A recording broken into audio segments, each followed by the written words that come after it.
ദിലീപുമായിട്ട് ചേർന്നുള്ള ചില സിനിമകൾ ഹിറ്റായപ്പോഴായിരുന്നു. അപ്പോ ദിലീപ് കാവ്യമാധവൻ ഒരു ഭാഗ്യ ജോഡിയാണെന്ന് പലരും കരുതുകയും ചെയ്തു. കാവ്യം അങ്ങനെ കരുതിയിരുന്നു? അങ്ങനെ ഭാഗ്യ ജോഡി എന്നുള്ളത് ആൾക്കാർ തന്നിട്ടുള്ള ഒരു അംഗീകാരമാണത്. ഞങ്ങളൊരു ഭാഗ്യ ജോഡിയാണെന്നൊന്നും അങ്ങനെ ഞങ്ങളായിട്ട് പറഞ്ഞിട്ടൊന്നുമില്ല.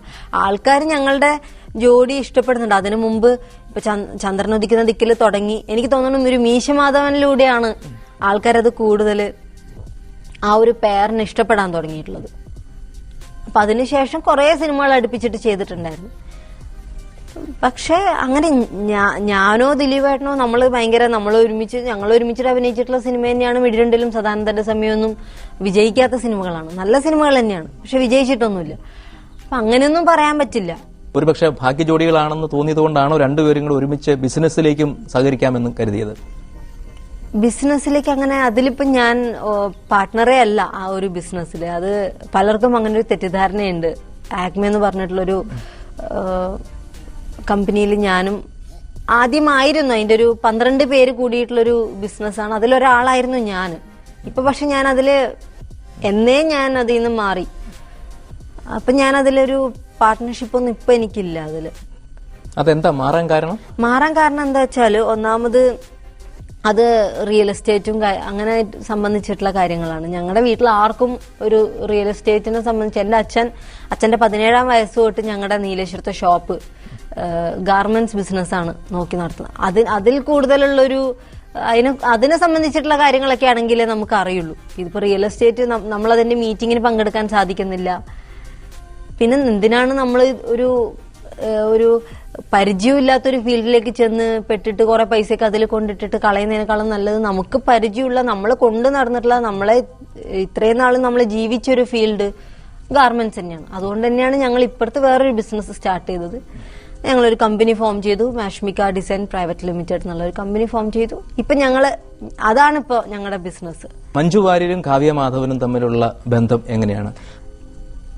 ഞാൻ സിനിമയില് മഞ്ജു ചേച്ചിനെ കാണുന്നതിന് മുമ്പ് ആസ് ആൻ ആർട്ടിസ്റ്റ് ഞാൻ മഞ്ജു ചേച്ചിയുടെ വലിയൊരു ഫാനായിരുന്നു.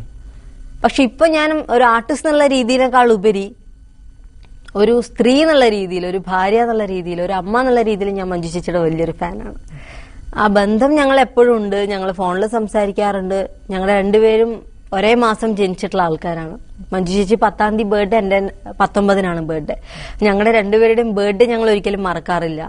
അതിനൊക്കെ ഞങ്ങൾ വിളിച്ച് വിഷ് ചെയ്യാറുണ്ട്. കാണുന്നത് വളരെ അപൂർവം. ഇപ്പോ എന്താ പറയാ, ചില കല്യാണങ്ങൾ അങ്ങനെയൊക്കെ വരുമ്പോഴേ കാണുന്നുള്ളൂ.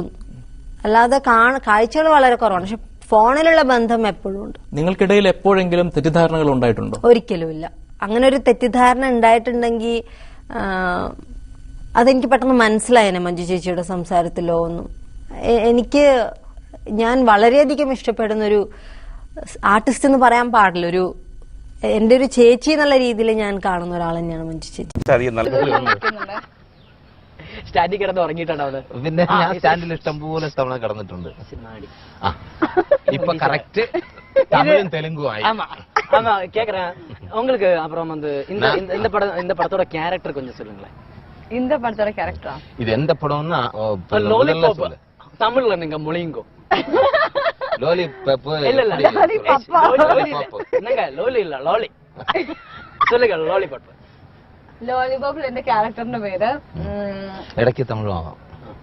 ഞാൻ തമിഴ് പറയണം? ശരിക്കും ഞാൻ പറയൂട്ടോ, എനിക്ക് കുഴപ്പമൊന്നുമില്ല. അല്ല, ഇടയ്ക്കിടയ്ക്ക് തമിഴും കൂടെ പറയൂ. നീ പറയും, മിക്സ് ചെയ്ത് പറയും. കാരണം അവർക്ക് അവരറിയട്ടെ തമിഴിലൊക്കെ അഭിനയിക്കുന്ന കുട്ടിയത് ഭാവന നമ്മുടെ. ലോലിപാപ്പ് പടത്തിൽ എന്നോட ക്യാരക്ടർ പേര് வந்து ரோஸ் பெல்லா. ரோஸ் பெல்லா ഒരു കോളേജ് ഗോയിങ് ഗേൾ. പൈത്യക്കാരി.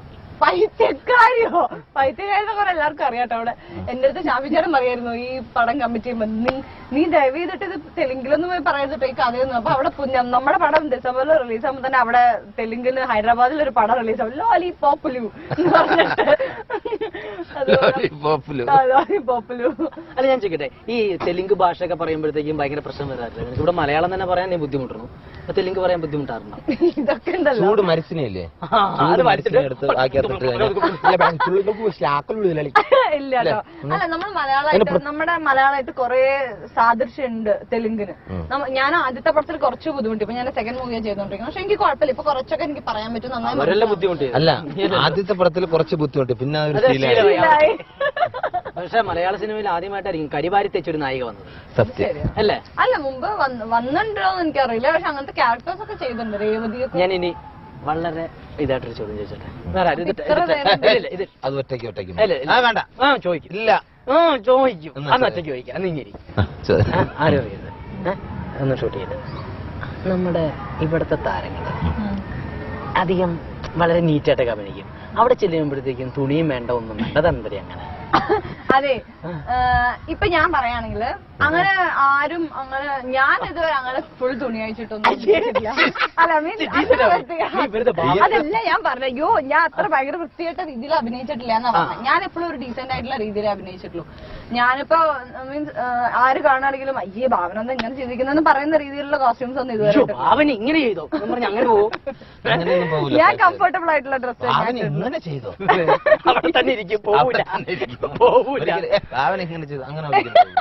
പക്ഷെ ഒരു കാര്യം, അത് നമുക്ക് അഭിമാനിക്കാം. നമ്മുടെ അടുത്തിരിക്കുന്ന നമ്മുടെ പെങ്ങളുകുട്ടി ഭാവന ഒരിക്കലും ആ ഒരു സിനിമ നമുക്ക് കാണേണ്ടി വരില്ല. മലയാളികളുടെ ഹതഭാഗ്യം.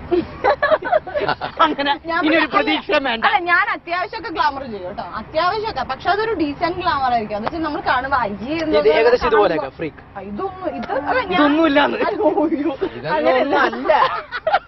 ഇത് ഫ്രീക്കാണ്, ഇതൊന്നും ഒന്നും അല്ല. പക്ഷെ ഇന്റർവ്യൂ ആയോണ്ട്. അല്ല, ഞാൻ ചോദിക്കട്ടെ, ഏതോ ഒരു താരം ഏതോ ഒരു തമിഴ് ഇന്റർവ്യൂവിന് ചെന്ന് കഴിഞ്ഞപ്പോഴത്തേക്കും ബിക്കിനിയോ അങ്ങനെ സാധനം കിട്ടുന്നു പോയി. നീ അതുപോലെ വരുമോ? ഞങ്ങൾക്ക് അവിടെ വരാനാ. ബിക്കിനി ഒന്നും ഞാൻ ജീവിതത്തിൽ ഇടൂല. ബിക്കിനി ഒന്നും ഞാൻ ഇടൂല. എന്താ ബിക്കിനി? ബിക്കിനി ഇവിടെ ഒരു പീസ് മാത്രമേ ഉണ്ടാവുള്ളൂ, പിന്നെ ഇവിടെ ഒരു പീസ് മാത്രമേ ഉണ്ടാവുള്ളൂ. അല്ല, അതെല്ലാം അറിയാം, എനിക്ക് അറിഞ്ഞൂടാ. അതുകൊണ്ട് പ്രേക്ഷകർക്കും അറിയാൻ വേണ്ടിയിട്ടാണ്. ഒരുപാട് ബിക്കിനി പീസ് ആണ് ബിക്കിനി. ശരിക്കും ഒരു മുകളിൽ ഒരു പീസ്. നീ മിനിഞ്ഞാന്ന് വന്നത്. നിനക്ക് ഞാൻ ചോദിക്കട്ടെ, ഭാവനയ്ക്ക് ഒരു 5 കോടി രൂപ വന്നിട്ട് ബിക്കിനി ആയിട്ട് അഭിനയിക്കാൻ പറഞ്ഞ അഭിനയിക്കോ? ഇല്ല, 10 കോടി വന്നാലും അവിടെ അഭിനയിക്കുള്ളൂ. അങ്ങനെ ഇല്ല, ഞാൻ ബിക്കിനി ഒന്നും ഇട്ട് അഭിനയിക്കില്ല. ഇപ്പൊ ഒരുപക്ഷെ ഞാനൊരു നോർത്ത് ഇന്ത്യയിലൊക്കെയാണ് ജനിച്ചു വളർന്നത് എന്നൊക്കെ വെച്ചിട്ടുണ്ടെങ്കിൽ ഞാൻ അഭിനയിച്ചേനെ. പക്ഷെ നമ്മുടെ ഒരു കൾച്ചറും മീൻസ് ഞാൻ അഥവാ 5 കോടി രൂപ കിട്ടി ഞാൻ അഭിനയിച്ചാലും പിന്നെ വീട്ടിൽ കയറ്റൂല. അത് അറിഞ്ഞു. അപ്പൊ കല്യാണത്തിന് മുമ്പ് അവൾ അതുപോലെ അഭിനയിക്കും. പിന്നെ വീട്ടിൽ പോകണ്ടല്ലോ. വീട്ടിൽ കയറ്റാത്തത് കൊണ്ടാണ് അവൾ അഭിനയിക്കാത്തത്. വീട്ടിൽ കയറ്റുമെങ്കിൽ 5 കോടിയാല 1 കോടിയാലും ഓക്കെ. 1 കോടിയല്ല, 2 ലക്ഷമാണെങ്കിൽ ഓക്കെ. ഞാൻ എഴുന്നേറ്റ് പോയി. എന്തായാലും അവിടെ ഷൂട്ടിങ്ങിനുള്ള സമയമായി. അതിനിടയ്ക്ക് വേറെ ഒരു കാര്യം, ഈ ഓണത്തെക്കുറിച്ച് ചോദിക്കാം. അതിന് മുമ്പ് ഒരു കാര്യം കൂടി ചോദിക്കാം. നമ്മുടെ ചില നായികമാര് പറയാറുണ്ട്, ഞങ്ങളങ്ങനെ കല്യാണം പ്രേമിച്ചൊന്നും കഴിക്കില്ല. അപ്പൊ നീ നേരത്തെ പറഞ്ഞല്ലോ, പ്രേമിച്ചായിരിക്കും നിന്റെ കല്യാണം എങ്ങനെ ആയിരിക്കും? എനിക്ക് പ്രേമിച്ച് കല്യാണം കഴിക്കണം ആഗ്രഹമുണ്ട്.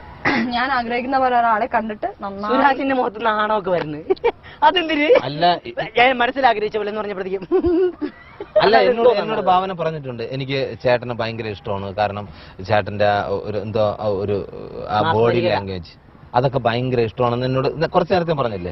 പക്ഷെ അവള് അതിനുശേഷം പറഞ്ഞു, എനിക്ക് പിറക്കാതെ പോയൊരു ചേട്ടനെ പോലെയാണ്.